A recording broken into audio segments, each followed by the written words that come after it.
जिसकी जैसी सोच वो ऐसी नीयत रखता है। कोई परिंदों के लिए बंदूक तो कोई परिंदों के लिए पानी रखता है।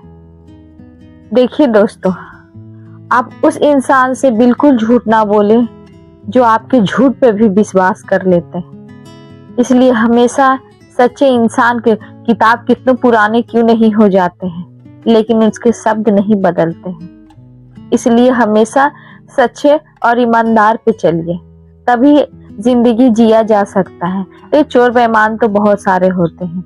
इसी बात पे कहानी सुनाती हूँ, सुनिएगा। एक गांव में एक सेठ और एक गरीब किसान रहता था। उसकी दरिद्रता और उस किसान की दयालुता की कहानी है। देखिए दोनों कितने अंतर है, बड़ा अमीर होना और एक गरीब होना। दोनों कौन गरीब है और कौन अमीर है वो प्लीज मुझे आप कमेंट पे बताइएगा। और अगर वीडियो अच्छी लगी होगी तो प्लीज लाइक और सब्सक्राइब जरूर कीजिएगा। तो कहानी शुरू करते हैं। तो कहानी शुरू यहाँ से होती है कि एक सेठ रहता है जो बहुत ही धनवान था, लेकिन वो बहुत क्रूर था। वो क्रूर इसलिए था कि वो किसी को अपने तरफ से देखना नहीं चाहता था और हर बात पे वो गुस्सा करता था। ठीक है, इसी बात पे एक दिन की बात है कि एक बेचारा लकड़ी उठाने वाला मजदूर उसके रात दरवाजे पे आया और आके थोड़ा विश्राम करने के लिए बैठा। तो जैसे वो बैठा तो उतने में वहां पर राजा के सिपाही, मतलब सेठ के सिपाही, राजा तो था नहीं, वो सेठ के सिपाही आ गए। सेठ के सिपाही जब आ गए तो बोला कि सेठ जी, जो आपके दरवाजे पे कोई व्यक्ति आया हुआ है तो वो रहना चाहता है, तो आप क्या कहते हैं उसके बारे में। तो बोला ठीक है, मैं उसे जाके पहले देखता हूँ, उसके बाद फिर जैसा रहेगा फिर वैसे बात करेंगे। बोला ठीक है। तो गया। जब गया वो देखने के लिए तो देखता है कि एक बेचारा फटा मैला कुचैला कपड़ा पहने हुए था और माथे पे गठरी रखे हुए था। तो ये लकड़ी की गठरी रखे हुए था। तो गठरी रखे हुए था तो वो गठरी को अपने माथे पर से नीचे रख दिया और विश्राम करने के लिए बैठा। जैसे ही बैठा ही था कि वहां पर से सेठ धनीराम आ गया। अब आ गया तो उसने कहा कि देखो इंसान व्यक्ति जो तुम हो, जो तुम यहाँ पे नहीं रह सकते हो। बोला क्यों नहीं रह सकते हैं, हम यहाँ पे थोड़ा देर विश्राम करेंगे क्योंकि रात ठंड का समय है और रात बहुत ज्यादा हो गई है, इसलिए कि मैं कहीं जा नहीं सकता हूँ। तो मैं आपके अगर दरवाजे पे विश्राम, सिर्फ आपके दरवाजे पे ही विश्राम करना चाहता हूँ, कहीं जाना नहीं चाहता हूँ। अगर आपके दरवाजे पे मैं विश्राम कर लूं तो कोई हानि तो नहीं। तो राजा ने कहा हाँ बिल्कुल हानि है। उस बूढ़ा व्यक्ति ने पूछा कैसे हानि है आपको। तो बोला कि तुम अगर मान ले जा रह गए और मेरा घर का या फिर मेरे कुछ सामान अगर चोरी करके लेके चले जाओगे तो क्या होगा। तो बोला कि नहीं, आप ऐसा क्यों बात कर रहे हैं हमसे, आपको क्या मैं चोर लग रहा हूँ जो मैं सिर्फ रात भर यहाँ पे आराम करूंगा। तो बोले ठीक है आप आराम कीजिए, लेकिन फिर भी मुझे एक व्यक्ति यहाँ पे रखना होगा, वो आपकी देख रेख में। बोला नहीं, मुझे व्यक्ति की जरूरत नहीं है, मुझे आदमी की कोई आवश्यकता नहीं है, आप नहीं रखिएगा तो भी मैं रह जाऊंगा। उस सेठ ने कहा उस इंसान को कि मैं तुम्हारे लिए नहीं रख रहा हूँ, मैं अपने आप के लिए रख रहा हूँ ताकि तुम कुछ सामान यहाँ पर से चोरी करके ना जाओ। उस व्यक्ति को बहुत ही बुरा लगा। वो कहा कि देखिए सेठ जी, अगर आपकी ऐसी बात है तो मैं इस दरवाजे पे अब तो रह भी नहीं सकता हूँ। जिस तरीके के आपने मुझसे बातें की हैं, आपने मुझे चोर कह रहे हैं, क्योंकि मैं चोर नहीं हूँ, लेकिन फिर भी आप मुझे चोर साबित करना चाह रहे हैं, तो मैं वो हूँ नहीं। लेकिन फिर भी अगर आपका ऐसा है तो मैं इस दरवाजे पर रहना मेरी बेइज्जती समझ में आती है, इसलिए मैं यहाँ पे तो अब तो बिल्कुल नहीं रहूंगा। बोले ठीक है तुम जाओ, जा सकते हो। सेठ धनीराम ने कहा तुम जाओ, लेकिन जाने से पहले मुझे तुम अपने गठरी और जो तुम्हारे कपड़े हैं उसकी जांच मुझे करने देना, कहीं तुम किसी सामान की चोरी तो करके नहीं जा रहे हो। वो बेचारा लकड़हारा बहुत ही दयालु पूर्वक से कहा, देखिए महाराज, आप जिस तरीके से कह रहे हो सेठ जी, उस तरीके से मैं व्यक्ति नहीं हूँ, लेकिन अगर आपको लग रहा है तो आप मेरी जांच कर सकते हैं। उसने अपने सैनिक को बुलवा के उसको अथी कराया, मतलब उसके बॉडी को चेक करवाया गया। उसके बाद वो बहुत ही वहां से शर्मिंदगी महसूस की। उसके बाद वो रात तो बहुत हो चुकी थी और ठंड के भी दिन थे, कोहरा भी छाया हुआ था, लेकिन उस लकड़हारे ने फिर किसी के दरवाजे पे जाके रुकना अच्छा नहीं लगा। इसलिए उसने सोचा कि अब कुछ भी हो जाए, अब इस दरवाजे पे अब मैं नहीं रुकूंगा, अब मुझे जहां रुकना होगा मैं वहीं रुकूंगा। वहां पर से वो लकड़हारा वहां से चल दिया। बात तो खत्म हो गई, बात बीत गई, बात तो वहीं से खत्म हो गई थी, बात बीत भी गई। तो लकड़हारा और सेठ भी जो था धनीराम, वो भी भूल गया था, उसे भी कुछ याद नहीं था। तो बहुत दिन जब बात बीत गई तो एक दिन राजा अपने सैनिक के साथ, मतलब सेठ अपने सैनिक के साथ शिकारी पे चलने लगा। तो शिकारी पे जब वो गया तो उसने सोचा कि ये कर लो, मतलब शिकार के लिए नहीं, मतलब घूमने जैसे कैसे जाते हिरन का और ये सब तो सेठ राजा करते हैं। ये भी मतलब सेठ तो था ही, लेकिन अपने आप को राजा से कम नहीं समझता था और गुस्से के तो मतलब भरपूर था। तो इसी बात में रास्ते में चलते चलते उसे हिरन एक मिला उस सेठ को, और वो सोचा कि क्यों नहीं इसकी शिकार कर लूं। तो उसके पीछे जो और भी सहपाठी जो थे सब साथ में आ रहे थे, और कोहरा होने के कारण वो सेठ जो था कुछ आगे निकल गया और उसके जो सभी सब बंदी साथी थे वो पीछे रह गया।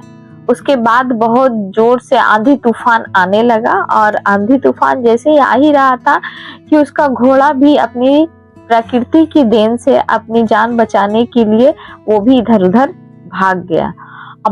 तो ये सेठ जो था वो अंधेरा में, ऐसा अंधेरा था कि एक हाथ से दूसरे हाथ को दिखाई ना दे। तो उसने, जैसे कहते हैं ना कि जब घना अंधेरा जब हो जाता है तो आपको एक नई प्रकाश की दिशा मिलती है, ठीक उसी तरह अच्छे और बुरे में जब संघर्ष होने लगता है तो बुराई एक समय बहुत ही अंधकार में चला जाता है। ठीक उसी तरह के राजा को लग रहा था कि अब तो हम बहुत ही अंदर आ चुके हैं और मेरी मौत निश्चित है। तो कुछ समय के बाद जब वर्षा की बूंदे जब कम हो गई तो वहां से एक व्यक्ति को वो आता हुआ देखा। एक नौजवान व्यक्ति वहां से आ रहा था, उसने आते हुए देखा। सेठ ने समझा कि अरे ये कहीं आ रहा है तो मेरी पूंजी जो है, पैसे जो है वो लूट ना ले। लेकिन उस व्यक्ति ने अपनी एकदम सहजता से मुस्कुरा कर उस सेठ की तरफ देखा और कहा, कहिए महाराज सेठ जी, आप यहाँ पे किस बारे में मैं आपकी मदद कर सकता हूँ। उस सेठ को उस व्यक्ति पर विश्वास थोड़ा थोड़ा हो गया था कि ये अच्छा इंसान है, तो उसने सारी बातें उसे बता दी। जब ये पूरी सारी बातें बता दी तो उसने कहा, ठीक है, आप ऐसा कीजिए कि आप रात मेरे घर गुजार लीजिए, जब तक बारिश खत्म ना हो तब तक आप नहीं जाइए। बोला ठीक है। उसने उस व्यक्ति को अपने घर लेके गया, उसे खाने पीने के लिए दिया। खाने पीने के बाद उसके पास तो मिठाई के नाम पे कुछ भी नहीं था, उसके पास दूध था। उसने दूध को दिया, बोला कि दूध क्यों, और दूध तुम्हारे पास क्या है जो तुमने इतना दूध लाए। बोला, देखिए महाराज, मेरे सेठ जी, जो मेरे पास सिर्फ एक बकरी है, अब बकरी का ही दूध, हमारे घर में कहा जाता है कि मेहमान को सर्वोत्तम दूध दिया जाता है, इसलिए हम लोग मेहमान को सर्वप्रथम दूध को ही करते हैं। तो उसने सेठ ने पूछा कि जब ये तुम मुझे दे रहे हो तो तुम लोग क्या खाओगे? उसने कहा कोई बात नहीं, अतिथि देवो भव होता है। तो बोला तुम तो एक देवता हो। जब सेठ ने उस व्यक्ति को कहा कि तुम तो देवता हो, तो बोला नहीं सेठ जी, मैं देवता तो बात की बात है, इंसानियत ही मैं पहले बन जाऊं फिर देवता के पास में, तब आप मेरी प्रशंसा कीजिएगा। उसके बाद उसने उसे खाने पीने के लिए दे दिया और उससे बातें कर रहे थे। लेकिन सेठ जो था थोड़ा चिंतित था, तो उसने पूछा कि आप चिंता क्यों कर रहे हैं? बोला क्या बताऊं, अभी तक मेरा घोड़ा मिला नहीं है और मैं घर कैसे जाऊंगा। तो बोला आपको घोड़े की चिंता है, आप चिंता मत कीजिए, मैं आपका घोड़ा कहीं भी होगा मैं उसे ढूंढ के लाके दूंगा। उसने कहा, सेठ ने कहा कि इतनी घना अंधेरा में तुम कैसे जाओगे, वो भी जंगल में? तो उस व्यक्ति ने कहा कि देखिए, इस जंगल में जाने के लिए मुझे कोई जरूरत नहीं, और इस जंगल को मैं पूरे अच्छी तरीके से जानता हूँ, क्योंकि ये जंगल ही मेरा घर है, इसलिए मुझे कहीं ढूंढने की ज्यादा जरूरत नहीं पड़ेगी। मुझे पता है कि जंगल का रास्ता कहाँ से कहाँ तक होता है। सेठ बातें कर ही रहा था, उस व्यक्ति की बातें करते करते वो सो गया। इधर की ये व्यक्ति आधी रात को उस घोड़े को ढूंढने के लिए निकल पड़ा। सुबह जब सेठ की आंखें खुली तो उसने देखा कि उसके घर वाले उस सेठ को घोड़े का चारा खिला रहे थे। उसने देखा कि अरे तुमने मेरा घोड़ा ला दिया, मैं तो बढ़िया था कि मैंने आपका घोड़ा को रात को ही ढूंढने चला गया, नहीं तो वो कहीं और जंगल से अगर बाहर निकल जाता तो दिक्कत हो जाती। उसने उस घोड़े को लाकर दे दिया और खाने पीने की उसकी बहुत अच्छी सी सेवा सत्कार किया। वो 3-4 दिन तक रहा, जब तक कि बारिश तूफान कम ना हुआ। उसके बाद बोला कि अब हमें अपने घर जाना चाहिए। तो उसने कहा कि क्यों, अभी रुकिए ना, अभी रहिए फिर जाइएगा। बोला कि तुम्हारे इतने अच्छे संस्कार हैं, ये संस्कार तुम्हारे दिए हैं किसने? बोले मेरे संस्कार मेरे पिताजी ने दिए हैं, मैं अपने पिताजी के ही रहमो करम से इतना दूर तक आगे आया हूँ और एक इंसान बनने की कोशिश करता हूँ। बोला उस उच्च महात्मा से मैं मिलना चाहता हूँ।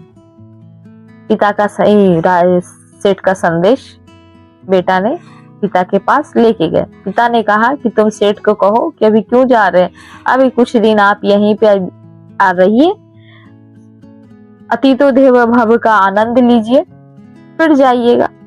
उसने कहा कि और मेरे पिताजी बीमार रहते हैं इसलिए वो आना नहीं चाहते। ये जब बात बोले तो उनका लड़का जो था, लकड़हारा का लड़का जो था, वो सोच में पड़ गया कि पिताजी ने ऐसी बातें क्यों कही। लेकिन फिर भी पिता था, वो सवाल जवाब कर नहीं सकता था, इसलिए अपने पिता का संदेश उस सेठ तक पहुंचा दिया।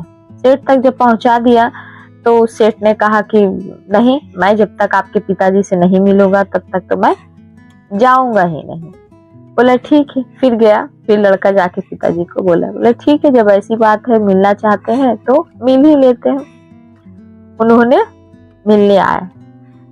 मिलने जब आए तो सेठ ने और उस लकड़हारे को देखा। जैसे ही उसने देखा लकड़हारे को, ये सेठ पहचान। बोला ये आपका पुत्र है? बोला जी महाराज,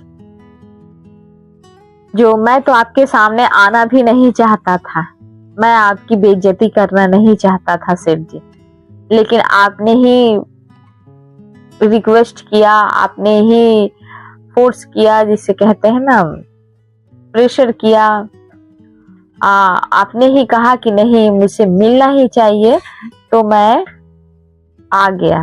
मैं आपको शर्मिंदा नहीं करना चाहता। उसने सेठ ने उस व्यक्ति की बातें सुनी और उससे क्षमा मांगी कि हे लकड़हारे, मैंने उस दिन तुम्हें रहने के लिए सिर्फ दरवाजे पे तुमने कहा था और मैं तुम्हें पर इल्जाम लगा के तुम्हें वहां से भगा दिया। इसके लिए मैं बहुत ही अपराधी हूँ, क्षमादायक हूँ। कृपा करके आप मुझे क्षमा कर दीजिए और आगे से मैं हर अतिथि देवो भव का वो स्वागत करना चाहूंगा। जैसे आपने अपने बच्चे को संस्कार दिए हैं, मैं भी उसी संस्कार से आप अपना राज्य को और सेठ मतलब अपने ही घर को चलाने की कोशिश करूंगा। कहा ठीक है महाराज, कोई बात नहीं, अब गलती सलती सभी से होती है, महाराज आप जा सकते हैं सेठ जी। सेठ ने खुशी खुशी घोड़े पर बैठा और अपने घर अपने राज्य में लौट आए। जैसे राज्य में लौट आए तो राजा मतलब सेठ राजा की इस तरीके से परिवर्तन हो गया कि वो अब किसी पे गुस्सा नहीं करता था, किसी पे कूटता नहीं करता था और बड़े निस्वार्थ भाव से सबकी पूजा करता था। इसीलिए कहते हैं कहानी तो यहाँ पर तो खत्म हो जाती है, लेकिन हम लोग के लिए एक शिक्षा छोड़ जाती है कि हमेशा इंसान को अच्छे बने रहने की आवश्यकता होती है। बुरे तो सभी लोग बन जाते हैं, लेकिन काम ऐसा करिए कि लोग हम किसी से माफी मांगने की जरूरत ना पड़े। इसलिए हमेशा अच्छे कर्म करें। लोग हमें चार बातें सुनाएं तो अच्छी सुनाएं। इसलिए हमेशा अच्छे कर्म कीजिए और अच्छे बने रहिए। अगर ये कहानी आपको अच्छी लगी हो तो प्लीज कमेंट में जरूर बताइएगा और चैनल को लाइक सब्सक्राइब जरूर कर दीजिएगा। तो अगली कहानी और अगले प्रेरणादायक की कहानी मैं फिर लेके आऊंगी। तब तक के लिए धन्यवाद।